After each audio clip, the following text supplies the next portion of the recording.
If you struggle to play cool fills, cool chops, and you actually want to play fills that sound cool and maybe are a little bit crazy, then stop copying those random fills and grooves from the internet and listen what I have to say.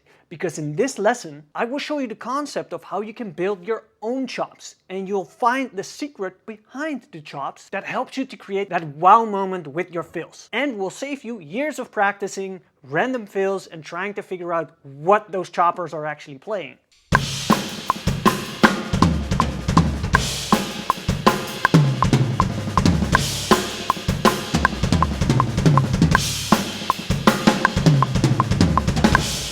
Let's break down those complex things into easy things. Most drummers learn by copying random fills and grooves, as did I, which is not bad, but the thing is that most drummers don't really know what's behind those chops and fills, as did I. And in the end, you want to be able to create those fills and chops yourself, right? And that can be frustrating if you don't really know what's behind it. And there's this magic around gospel chops, right? But what's actually behind it? Well, I've spent years learning from the greats and researching and analyzing those players to figure out what's actually happening. And this is going to save you tons of random practice time, because the thing they all have in common is they permutate their patterns. They do what? They permutate their patterns.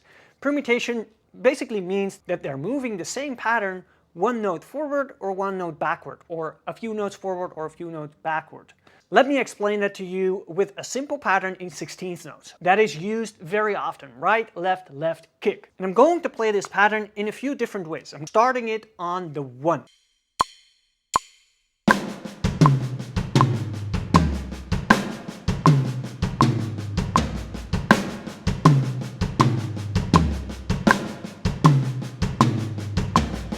So this pattern falls on the backbeat every time, right? Now let's move it 1/16th note forward on the 1E.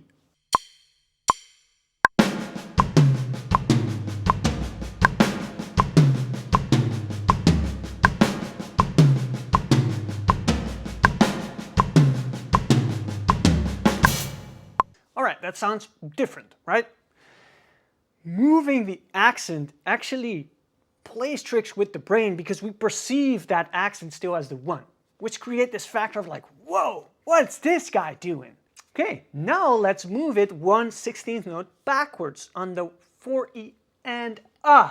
All right, on the A of 4.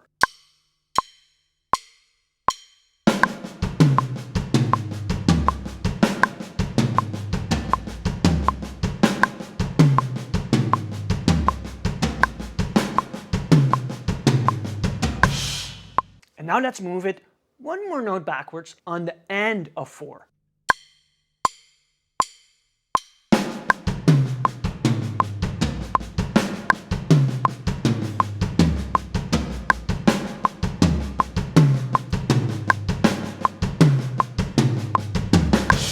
So you hear how different that all sounds, right? And it's pretty cool if you understand that you can do this with any pattern. I'm not saying that this is easy. It can be very hard for yourself as well, for your own brain, to play a pattern that's actually starting on the 1 and then moving it 1/16th notes. But it's a very good practice, and it helps you to become way more free and confident behind the kit, moving your patterns that you already know around the kit. Let's speed it up a little bit and put it in a fill and see how it actually sounds.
Pretty cool, right? You can do it with any pattern, and you can also do this in any other subdivision, because now you have the concept and you actually know how it works. If you want to dive deeper in these concepts, this is something I dive into in my community and membership, the Flow Collective, where we work on developing more creativity, more freedom, and more flow and confidence around the kit, so you will be able to play all those ideas in your head and translate them to the drums. If you're interested to know more, just go to the links in the description, which show you all the ways that I can help you become the drummer you want to be. See you in the next one.